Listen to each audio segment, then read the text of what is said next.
네, 반갑습니다. 마르스 김동석의 리얼 주식입니다. 오늘 마르스 김동석의 리얼 주식은 워렌 버핏이 현재 거의 몰빵하다시피 하고 있고요. 외국인이 바닥에서 같이 쓸어 담을 수 있는 주식입니다. 오늘 집중하시고 많은 것들 알아가시길 바라겠습니다. 뿐만 아니라 최근에 이슈가 되고 있는 테슬라 관련된 산업 관련주 총정리한 자료집을 저희가 무료로 나눠드리고 있습니다. 이 자료집 받고 싶다 하시면 영상 끝까지 보시고 무료로 받아가시길 바라겠습니다. 그럼 오늘 영상 바로 시작하겠습니다. 아시겠지만 오늘의 주제는 워렌 버핏은 현재 지금 뭘 모으고 있는지, 뭘 그렇게 많이 사고 있니? 그리고 그렇다면은 언제 주식을 사야 우리가 최저점일까에 대해서 고민을 좀 해봐야 됩니다. 근데 저희가 최저점이라는 거는 마치 2020년이나 아니면 2007년처럼 역사적 최저점이 언제냐를 노리는 게 아니라 한 분기로 봤을 때 한 3개월 정도의 추세를 본다고 했을 때 그 저점 구간이 어디일까를 우리는 지금 체크를 해보자라고 하는 겁니다. 일단 최근에 워렌 버핏이 비중을 최대로 늘리고 있는 게 뭔지를 알아봐야 될 것 같은데요. 그 첫 번째는 보시면 워렌 버핏은 지금 현금을 제일 많이 갖고 있더라 하는 겁니다. 이게 여러분들이 오늘 집중해서 봐야 될 내용입니다. 그래서 이 얘기를 왜 하냐면은 이게 결국엔 우리가 저점에서 매수할 종목에 대해서 이어진다라 보시면 될 것 같아요. 왜? 얘가 현금을 들고 있는 이유가 그냥 아무것도 안 하려고가 아니겠죠. 뭔가 이유가 있으니까 현금을 들고 있을 텐데 그거에 우리가 어디가 저점인지를 같이 확인해 본다라고 생각하시면 될 것 같습니다. 그래서 오늘 정말 중요한 내용이 될 것 같고요. 마켓 타이밍, 시장 타이밍, 우리가 저점에 매수를 들어갈 수 있는 기회, 그다음에 워렌 버핏을 따라갈 수 있는 흐름 오늘 알려드리겠습니다. 그래서 워렌 버핏이 주식을 팔고 현금을 축적하는 동안 글로벌 펀드 매니저들은 15년 만에 최저 수준으로 현금을 보유 중입니다. 그러니까 워렌 버핏은 현금을 제일 많이 들고 있고요. 전 세계적인 펀드 매니저들은 현금을 제일 조금 들고 있어요. 그래서 현금을 제일 많이 들고 있는 사람과 현금을 제일 조금 들고 있는 사람이 있다라는 건데 사실 이 전 세계 펀드 매니저의 2월 포트폴리오에서 현금 보유 비중이 약 3.5%로 떨어졌습니다. 그러니까 뭐 100만 원으로 쳤을 때 3만 5천 원도 안 들고 있다는 소리죠. 그래서 2010년 이후 가장 낮은 수치다라고 얘기를 하는 거고요. 2010년이라고 한다면 대공황이 그 당시에 이제 이 금융위기가 왔을 때 바닥에서 현금이 엄청 들어온 시기를 얘기를 하는 거죠. 그때 이제 현금 최대로 보유하다가 바닥에다가 종목을 쓸어 담았겠죠. 그 정도로 지금 현금이 이 펀드 매니저들한테 없다라는 거예요. 다 주식을 뭐 사놨다라는 거죠. 그래서 뱅크 오브 아메리카는 현금 보유량이 4% 이하로 떨어지면 너무나 투자가 많이 들어갔다는 거죠. 그러니까 투자가 많이 들어갔다는 거는 시장에 대한 긍정적인 신호나 긍정적인 생각을 가지고 있으니까 많이 샀겠죠. 그래서 매도 신호가 발생을 하고요. 현금 보유량이 만약에 5% 위로 올라온다. 그러면 얘네들도 조금 보수적으로 보고 있다는 거라서 매수 신호가 발생한다고 하는데 지금 워렌 버핏이 현금을 제일 많이 들고 있고 펀드 매니저의 현금 보유량 기준으로 봤을 땐 매도 신호가 발생했다라고 보는 거죠. 그래서 버크셔 해서웨이는 작년 4분기에 약 60억 달러 상당의 주식을 추가로 매도를 했고 그래서 2024년 12월 기준입니다. 468조 원의 현금을 보유하고 있었고 여기에 추가가 됐다라고 보시면 됩니다. 그래서 현금 보유량이 어떻게 되고 있냐라고 봐야 될 것 같아요. 워렌 버핏이 현금을 얼마나 사고 있느냐, 뭘 그렇게 몰빵을 하고 있느냐. 보시면은 이제 이 버크셔 해서웨이 현금 및 채권 보유 금액 추이입니다. 지금 보시면은 이 현금 및 채권 보유 금액이 계속 늘어나고 있는 걸 우리는 확인을 할 수 있고요. 이게 2024년인데 이게 계속 늘어나고 있는 겁니다. 근데 여기서 우리가 알아야 될 게 있는데 현금 보유량이 늘어나다가 한 번씩 꺾이는 지점이 있어요. 늘어나다가 갑자기 한번 쓱 꺾이죠. 늘어나다가 한번 이 보시면은 늘어나다가 쓱 꺾이고 이 쭉 늘어나다가 한번 쓱 꺾이고 늘어나다가 한번 쓱 꺾이고 늘어나다가 한번 쓱 꺾이는 시점이 옵니다. 근데 보통 이거를 여러분들이 지금 가까이서 안 보고 있어서 그런데 이걸 제가 간단하게 설명드리면 올라가다 꺾이는 시점 아시겠지만 시장이 폭락한 지점입니다.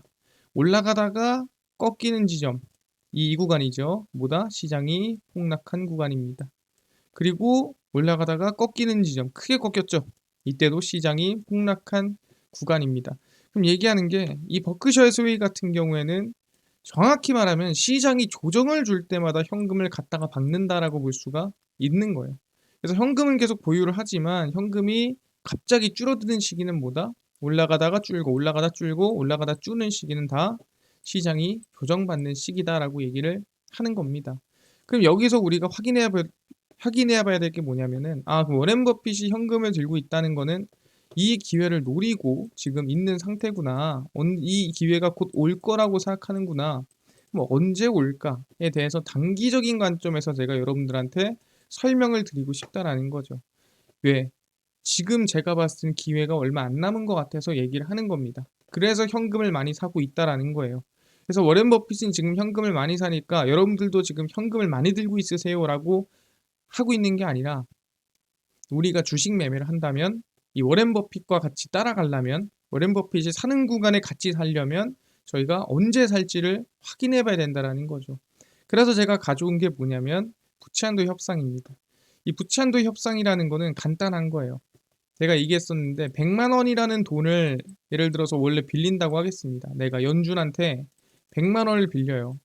그러면 그 100만 원 빌린 다음에 계속 쓰는데 돈이 부족해. 그래서 야, 나 100만 원만 더 빌려줘. 그래서 200만 원을 빌립니다.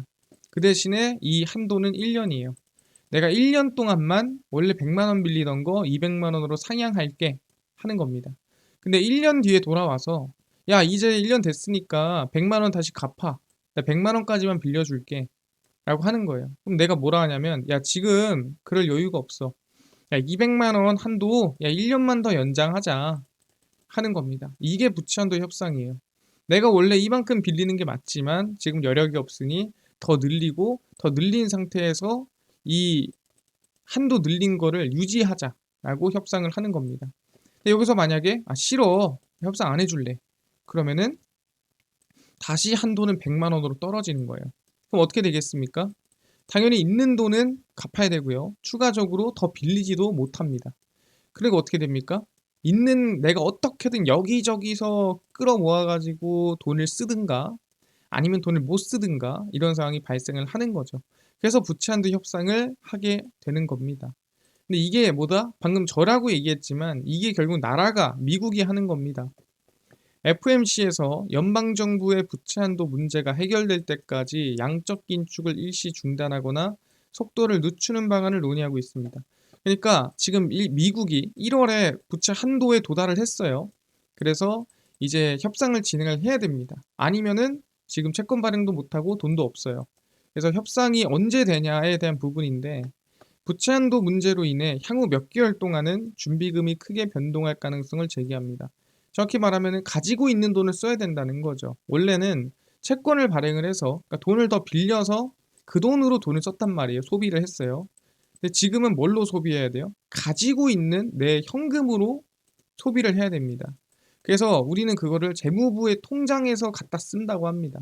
TGA 잔고라고 합니다. 이게 재무부의 통장인데 이 통장에 있는 돈을 갖다 써야 되는 시기가 오는 겁니다. 원래는 이 통장에 있는 돈을 굳이 안 써도 돼요. 근데 여기 있는 돈을 쓰게 되는 거죠. 왜 일정 수준 이거는 맞추게 돼 있습니다. 재무부는 이 통장 잔고를 뭐 요 정도 맞춰라. 그럼 이 정도 맞추게 돼 있어요. 근데 만약에 돈을 더 빌리지 못하고 돈이 없어서 써야 되는 상황이 오면은 이 목표치를 맞추지도 못하고 잔고가 계속 떨어지는 상황이 생기는 겁니다. 그래서 크게 변동할 가능성이 제기가 됐고요. 미국 정부는 1월 법적 부채 한도에 도달을 했고 재무부는 이후 특별한 조치를 활용해 연방정부의 지출을 유지하겠다라고 했습니다. 특별 조치가 뭐냐면 그냥 여기저기서 돈을 땡겨와 보겠다는 겁니다. 뭐 기금이라든가 뭐 이런 것들이 있어요. 그래서 이런 데서 돈 땡겨와서 한번 최대한 막아볼게 라고 하는 거거든요. 근데 만약에 이걸로 막다가 못 막으면은 통장에 있는 돈 갖다 써야 되고 그럼 잔고는 기하급수적으로 떨어지게 됩니다.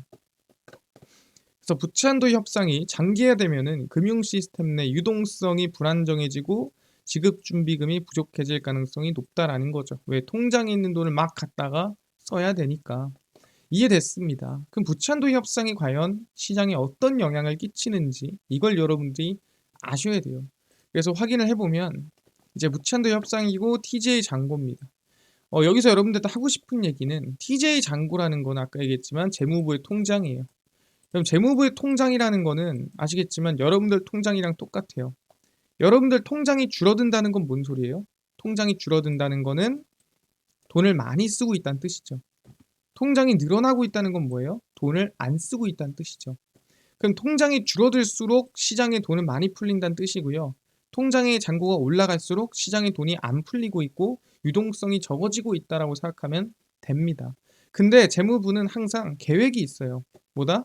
1분기에는 통장 잔고를 뭐 5천억 달러를 맞추겠다라든가 뭐 2분기에는 잔고를 6천억 달러를 맞추겠다라든가 얘네들은 계획을 가지고 항상 이 TJ 잔고 이렇게 재무 통장을 관리를 합니다. 그래서 보통 그 계획에 따라 움직이거든요. 근데 그 계획을 깨는 게 뭐냐면 부채한도 협상이에요. 왜? 돈을 더 빌리지 못하고 돈이 없으니까 어쩔 수 없이 잔고에 있는 돈을 갖다 쓰니까 이 계획이 깨지는 겁니다. 왜냐면 이 계획은 어디서 나오는 거예요? 협상이 된다라는 가정하에 나오는 거기 때문에 만약에 협상이 길어지면은 그들의 계획이 틀어지게 되는 거다라고 보시면 됩니다. 그래서 보시면은 이 2021년 12월입니다. 이제 부채한도가 한계에 도달합니다. 도달을 하는데 어떻게 돼요? 협상이 늦어지죠. 그래서 어떻게 돼요? 돈이 없어요. 그래서 잔고에 있는 돈을 쓰기 시작합니다. 이게 TJ 잔고거든요. 그래서 어떻게 돼요? 잔고가 계속 떨어지고 떨어지고 떨어지고 떨어지고 떨어지죠. 떨어집니다. 계속 떨어져요. 왜? 돈이 발행이 안 되니까 통장에 있는 돈 쓰니까 통장에 있는 돈이 계속 바닥으로 내리꽂는 겁니다. 아, 계속 떨어지네. 근데 중요한 게 뭐냐? 어디까지 빠졌냐면 582억 달러까지 빠졌습니다. 그래서 쭉 빠지다가 12월에 부채 한도 협상이 완료가 됐어요. 오케이. 한도 늘립시다. 협상 완료가 됐어요. 그럼 어떻게 하냐? 그럼 얘네들이 아까 계획이 있다 그랬잖아요. 그럼 그 계획을 맞춰줘야 돼요. 그 계획이 뭐냐? 본이 2022년 1분기 TJ 잔고 계획이 얼마냐? 6,520억 달러를 채우는 게 계획이야. 라고 발표를 했던 겁니다. 이걸 보통 언제 발표하냐면 21년 12월이니까 대략 한 발표를 한다면은 한 11월, 10월쯤 발표를 합니다. 그럼 10월쯤에 우리는 알고 있어요. 22년 1분기에 TJ 잔고 계획이 6,520억 달러라는 걸 알고 있어요. 이미 알고 있습니다. 근데 어떻게 해야 돼요? 부채한도 협상 때문에 잔고가 계속 떨어진 거란 말이에요. 근데 협상이 완료됐어. 그럼 이제 채권 발행이 되고 돈이 들어올 수 있습니다. 그럼 어떻게 해야 돼요? 잔고를 6,520억 달러까지 채워 넣어야겠죠. 지금 여기서 안 그어놨지만 뭐 대충 한 요 정도쯤이라 보시면 될 것 같아요. 그래서 딱 부채한도 협상 하자마자 어떻게 돼요? 잔고가 미친 듯이 올라오죠. 이 잔고가 미친 듯이 올라온다는 건 제가 뭐라고 했습니까? 시장의 유동성이 떨어지는 거다라고 얘기를 제가 했습니다. 왜? 잔고가 풀려야 돈이 풀리는 거고 잔고가 올라온다는 건 뭐예요? 돈을 아끼니까 잔고가 올라오는 거예요. 그러니까 얘네들은 일단 우선순위는 뭐다? 지금 당장의 유동성이 아니라 이 TJ 잔고의 안정성인 겁니다. 이 잔고가 바닥을 치면 안 되잖아요. 재무부의 통장인데 이 내 통장도 아니고 나라 통장인데 나라 통장이 바닥 치면 안 되겠죠. 그래서 얘네 통장을 먼저 채워야 돼요. 시장 유동성보다. 그래서 확 들어옵니다. 그럼 뭐다? 시장 유동성이 엄청 줄어들겠죠. 이 시기는. 그럼 이때는 뭐다? 보통 시장이 하락하는 시기다라고 보시면 됩니다. 그 다음에는 긍정적으로 흘러가다가 또 이 TJ 잔고가 어떻게 됩니까? 지금 부채한도 협상이 또 미뤄지게 돼요. 잘 안 됩니다. 그래서 잔고가 쭉쭉쭉쭉 빠지는 시기가 와요. 이때죠. 빠지다가 언제? 2023년 6월에 또 협상 완료를 합니다. 그때가 얼마다? 480억 달러예요. 거의 바닥을 쳤죠. 그리고 나서 어떻게 됩니까? 얘네들이 2023년 3분기 계획이 6,570억 달러래 라고 발표를 한 겁니다. 그러니까 얘네들도 통장 얼마까지 채워야 돼요? 6,570억 달러까지 채워야 돼요. 그러니까 지금 480억 달러니까 6천억 달러 정도를 통장을 채워 넣어야 되는 거고 그게 한 이쯤 되겠죠. 그래서 미친 듯이 채워 넣는다라고 볼 수가 있는 겁니다. 그럼 이 시기는 뭐라고? 어떤 것보다 우선순위는 TJ 잔고 채우는 거다. 그럼 이때는 어떻게 돼요? 시장이 유동성이 없고 밀릴 수밖에 없는 상황이 오는 겁니다. 그래서 TJ 잔고가 크게 오르면은 이거는 시장이 밀린다라고 보는 게 맞다라는 거죠. 이 시기는. 그럼 이번에 언제? 이번에도 부채한도 협상 시기가 다가왔고 거기에 따라 시장 영향을 줄 확률이 높다라고 얘기하는 거고 실제 그런 영향을 줬나요? 체크해 보겠습니다. 이 시기, 이 유동성이 늘어나는 이 TJ 잔고가 늘어나는 시기를 제가 차트에다가 대입을 해봤어요. 그래서 이거는 S&P 500입니다. 제가 나스닥보다 다우존스보다 가장 평균적으로 보는 거는 S&P 500이기 때문에 가지고 왔는데 S&P 500입니다. 정확하게 지금 보면은 언제? 2021년 12월에 부채한도 협상 완료됐죠. 그래서 2021년 12월이 언제입니까? 예, 이때입니다. 정확히 이때부터 잔고가 채워지는 시기까지 증시가 얼마? 미국 증시 기준입니다. 마이너스 14%가 급락이 나왔습니다. 이게 얼마나 많이 빠진 건지 모르겠잖아요. 우리가 과거에 이 팬데믹 시기에 마이너스 30% 빠졌어요. 그거의 절반 정도라고 보면 될 것 같아요. 그리고 이때입니다. 아까 언제? 6월에 체결됐다고 했죠. 정확히 위에 보시면은 6월에 협상 완료가 됐고요. 그리고 나서 시장이 어떻게 되죠? 쭉 밀리죠. 얼마 됐습니까? 이것도 마이너스 11% 하락을 했습니다. 그래서 잔고가 급격하게 올라가는 시기에 증시는 14%에서 11% 빠진다는 거고 그렇다는 건 종목은 얼마? 종목은 마이너스 30%씩 빠지는 시기라고 얘기를 하는 겁니다. 물론 여기서 중요한 건 뭐예요? 잔고가 거의 바닥을 쳤다가 올라올 때 이만한 충격을 주는 겁니다. 바닥을 치려면 어떻게 해야 돼요? 그만큼 오랜 기간 부채한도 협상이 안 돼야 됩니다. 그래서 얘기를 해보면 지금 2025년도 1분기, 2분기 TJ 잔고 계획이 얼마냐? 현재 8,500억 달러, 8,500억 달러예요. 이게 1분기고 이게 2분기거든요. 이게 이제 재무부에서 발표를 한 겁니다. 야, 우리는 8,500억 달러 1분기에 맞출 거고, 그러니까 3월 31일, 그리고 2025년도 2분기도 우린 4월부터 6월 사이에 8,500억 달러 맞출 거야 라고 한 겁니다. 그럼 얘네들은 부채한도 협상이 된다라는 가정하에 8,500억 달러를 맞추겠다라고 하고 있는 거예요. 1분기, 2분기 모두 TJ 잔고 계획은 8,500억 달러로 부채한도 협상이 된다는 전제하에 설정을 한 겁니다. 안 되면 안 되겠죠. 그 대신에 뭐다? 되자마자 채우러 올라올 거라고 보는 거죠. 그래서 부채한도 협상이 늦어지면서 TJ 잔고가 많이 하락을 한다면 채우는 시기 동안에 유동성 하락 가능성이 매우 높다라고 보는 겁니다. 왜? 아까 전에 우리가 예시로 봤죠. 그래서 현재 TJ 잔고를 확인해 봤습니다. 지금 부채한도 협상이 안 되고 있는 상황이죠. 그래서 확인을 해보니 1분기 계획이었던 8,420억 달러를 채웠었어요. 1분기에. 어느 정도 채워서 그 정도 유지를 하고 있었거든요. 보이시죠? 8,420억 달러, 8,370억 달러를 유지를 하고 있었는데 가장 최근, 이거 20일 기준입니다. 가장 최근 TJ 잔고를 체크해보니 어떻게 되고 있죠? 7,380억 달러에서 7,270억 달러까지 지금 떨어지기 시작했습니다. 그래도 어느 정도 8천억 달러 부근은 버티고 있었거든요. 근데 최근 8천억 달러가 깨지더니 7,300, 7,200 떨어지기 시작하라는 거죠. 근데 이게 뭐예요? 아까 얘기했지만 시기가 길어지면 길어질수록 통장에 있는 돈을 써야 되기 때문에 이게 점점 계속 떨어질 것이다라고 보고 있다라는 거죠. 아, 현재 TJ 잔고의 추세가 꺾이고 떨어지겠구나, 하락하겠구나. 근데 이미 그게 떨어지고 있구나라고 우리는 확인이 됐다라고 얘기를 하는 겁니다. 아, 그렇네요. 그래서 얘기를 하면은 부채한도 협상이 길어질수록 재무부 통장에 돈을 계속 써야 하기 때문에 TJ 잔고는 계속 줄어들 가능성이 당연히 높겠죠. 지금까지 긴급기금으로만 막았다고 하는데 지금 막는 것도 잘 안 되니까 잔고가 줄기 시작한 겁니다. 자, 부채한도 협상이 된다면 그 당시 TJ 잔고 수준에 따라 그게 얼마냐가 중요한 거예요. 이게 만약 예를 들어서 지금 수준이다. 그러면 협상되고 나서 잔고를 조금만 채우면 돼요. 이게 크게 안 흔들리겠죠? 유동성이 얼마나 줄어들지 확인을 해야 됩니다. 그때 가서. 자, 아마 부채한도 협상에 대한 리스크도 생각했고 아마 일본 금리 인상에 엔화가 강해질 가능성도 지금 시장이 염두를 하고 있는 것 같아요.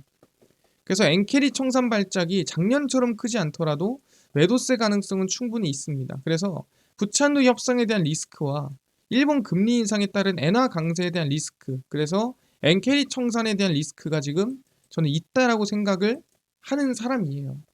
그래서 아까 얘기한 대로 왜 워렌 버핏이 현금을 들고 있고 왜 워렌 버핏이 현금을 많이 가지고 있냐라고 한다면 아마 올해 현금을 쓸 시기 또는 현금을 쓸 상황이 올 가능성이 저는 높다라고 생각을 하고 있습니다.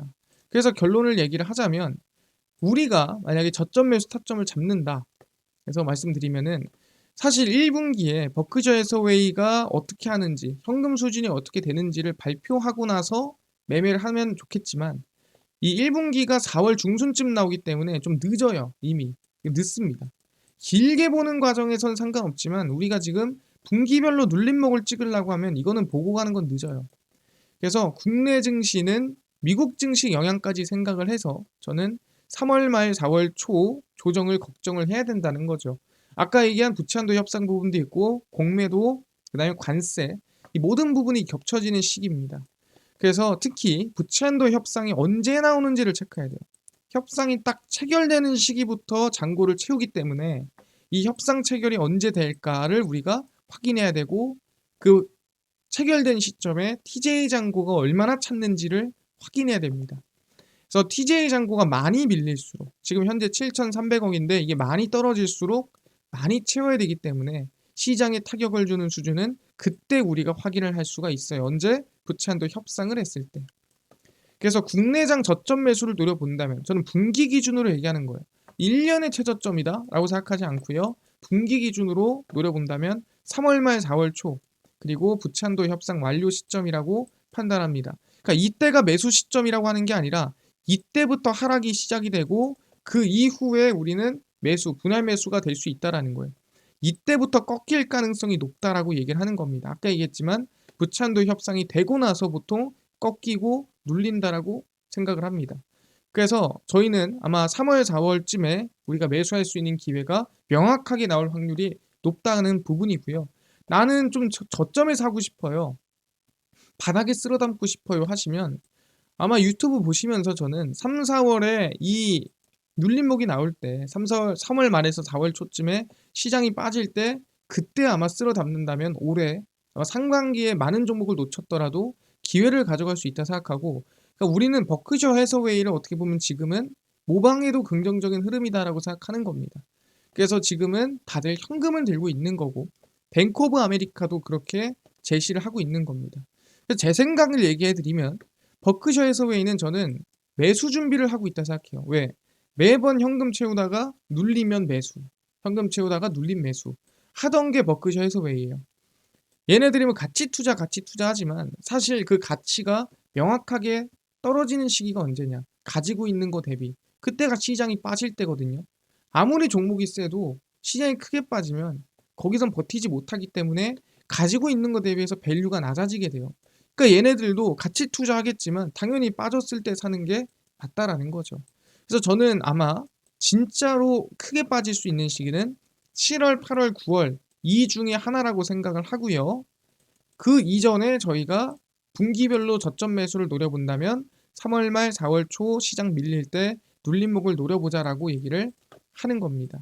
그래서 제가 이렇게 얘기하는 게 시장에 대한 부분을 우리가 버크셔 해서웨이나 워렌 버핏을 껴서 같이 생각을 해보는데 혹시 이런 내용이 궁금하다, 자주 좀 해줬으면 좋겠다 하시면은 댓글에 필요하다, 해주세요라든가 필요하다라든가 이런 거 댓글 좀 달아주세요. 왜냐하면 여러분들이 어떤 영상을 원하는지를 제가 명확하게 알 수는 없습니다. 제가 봤을 때 괜찮은 영상이 여러분들이 봤을 땐 별로일 수도 있고 제가 별로라고 생각했던 영상이 여러분들이 봤을 땐 괜찮을 수 있는 거거든요. 그래서 댓글에 원한다, 이런 영상들 가끔 해줬으면 좋겠다, 마켓 타이밍 또는 해외 글로벌 투자가들의 방향에 따른 우리의 대응들 궁금하다, 댓글 많이 달아주시면 좋을 것 같고요.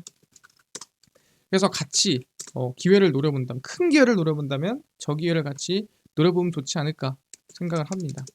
근데 이뿐만 아니라 아까 테슬라 관련된 산업이나 그 다음에 관련주까지 총정리한 자료집을 좀 무료로 나눠준다고 했는데 혹시 자료집은 혹시 이거 어디서 받을 수 있나요?